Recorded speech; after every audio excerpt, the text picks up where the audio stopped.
Bonjour à tous. Eh bien, dans la première vidéo concernant l'avitaillement, nous avions vu les principales fonctions de ce programme. Donc aujourd'hui, on va commencer donc avec la liste des produits qu'on va vouloir emporter. Alors, comment créer cette liste? Eh bien, il y a plusieurs solutions. Soit vous la faites de mémoire, ça je ne vous conseille pas parce que c'est sûr que si on se fie qu'à sa mémoire, on va forcément oublier des choses. La deuxième solution, c'est de noter chaque jour ce que vous mangez, et puis ensuite de reprendre ça sur le programme. Et là encore, c'est pas évident que entre ce que vous mangez tous les jours chez vous en compagnie et ce que vous mangerez à bord, en sachant qu'on va rester quand même très longtemps, qu'on va devoir utiliser des produits de longue conservation, vous aurez la même chose. La troisième solution, c'est tout simplement d'aller dans un supermarché, de vous balader dans tous les rayons et de noter ce qui vous intéresse. Mais si vous n'avez pas envie de vous promener dans tous les rayons, vous pouvez aussi faire ça par internet. Je vous ai mis des liens ici qui vous permettent d'aller sur des sites de drive de certains supermarchés. Donc là par exemple il y a le Leader Drive, il y a aussi le Leclerc Drive. Alors c'est très pratique parce que là vous allez sur une rubrique. Qu'est-ce qu'on va prendre par exemple? On va prendre l'épicerie salée, on va prendre des plats cuisinés.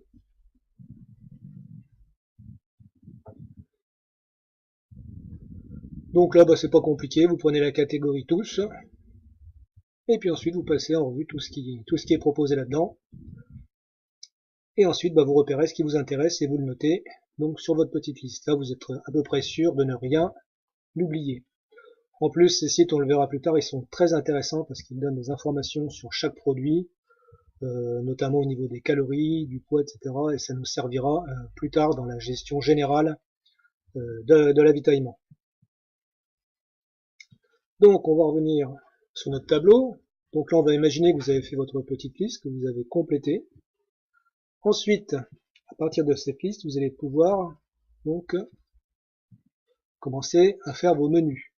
Donc vous utilisez ici ce petit module, ici le menu type pour un mois, et vous commencez tout simplement, en vous servant de votre liste, à élaborer vos menus. Une petite indication, dans le programme, vous pouvez très bien modifier le libellé des catégories qui sont ici. Si vous voulez modifier, rajouter, pas de problème. Alors moi ici j'ai déjà commencé pour l'exemple à faire un menu type pour un mois de 31 jours. Donc là vous avez du riz complet, du thon, du chou en salade et des ananas. Le chou se conserve très très bien.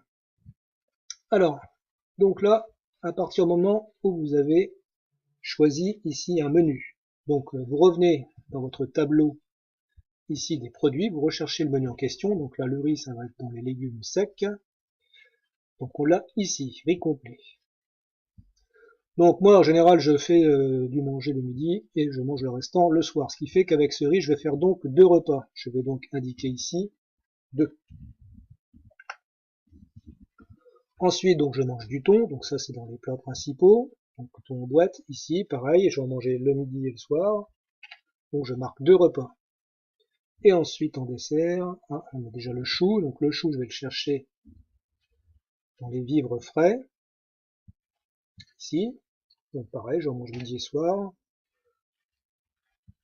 C'est pas facile de faire à manger pour un seul repas. Et ensuite on a ananas. Donc ça c'est dans les sucreries.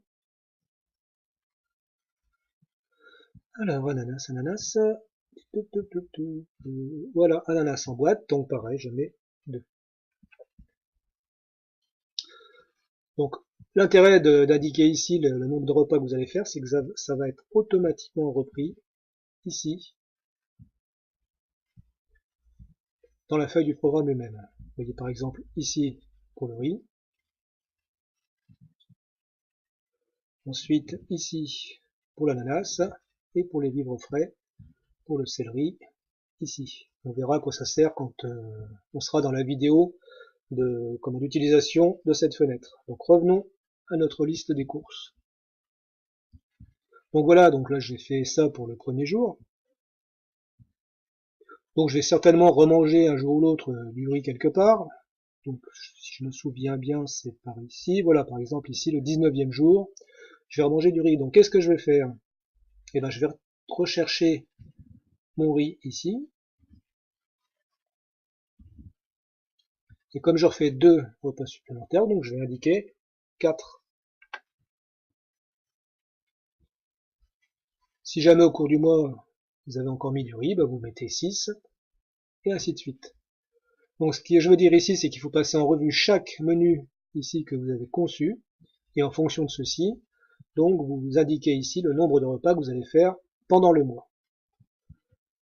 Donc ça c'est pour la nourriture, on va dire. Pour les autres produits, par exemple tout ce qui concerne la droguerie, les allumettes, les éponges, etc.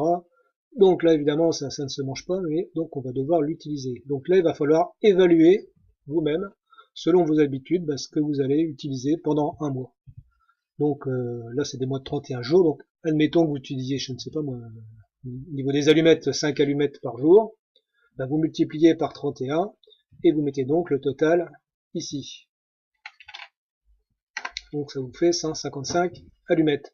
Pour des produits par exemple comme les éponges, on ne va pas en consommer tous les jours, si vous estimez par exemple qu'au bout d'un mois elle est usée, vous mettez tout simplement que vous allez utiliser une éponge par mois.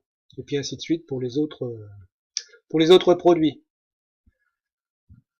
Pour le papier hygiénique par exemple, vous vous amusez à compter chaque matin ou chaque midi, enfin chaque fois que vous y alliez, combien vous en utilisez, puis ensuite vous déroulez un rouleau de papier, puis vous voyez combien vous pouvez utiliser de fois un rouleau de papier hygiénique dans le mois, et là vous verrez si vous en avez besoin de plusieurs. En tout cas là vous indiquez le nombre de fois que vous allez l'utiliser dans le mois. Voilà, donc ça c'est la première partie, et la première partie une des plus importantes, qui va permettre ensuite de pouvoir venir gérer ici les calories, les quantités, les dates de péremption, etc. Donc pour ça, on se reverra dans une autre vidéo. Donc je vous laisse déjà préparer votre liste de produits et on se retrouve plus tard. À bientôt!